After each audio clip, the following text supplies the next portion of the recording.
Now, the Home Affairs Minister has once again explained why the Internal Security Act is still relevant to Singapore. Mr. Teo Chee Hean told Parliament that the ISA has only been used as a last resort when other laws were not adequate to deal with a significant threat. The ISA provides for detention without trial, and it has been in the news lately ever since Malaysia announced abolishing it. But Mr. Teo strongly defended its use in Singapore. Determining what is a security threat to Singapore that requires the use of the ISA is a judgment. This judgment must be made by the elected government of the day, at the given time and based on the situation at hand.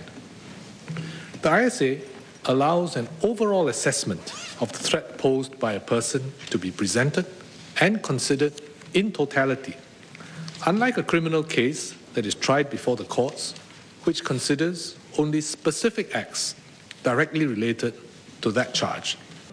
Mr. Teo said the government used the ISA to counter the Communist Party of Malaya from the 1960s till the late 1980s.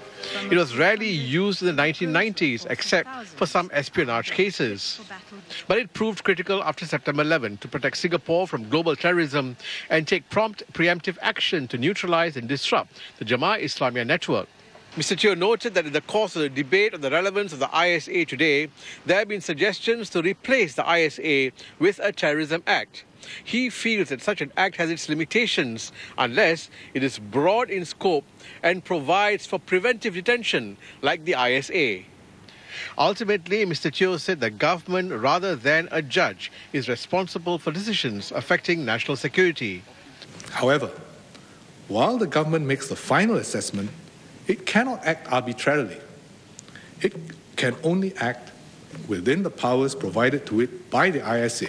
For the foreseeable future, Mr. Teo says Singapore will need a law containing provisions like those in the ISA, but the precise form it takes may evolve with time and circumstances. And there'll be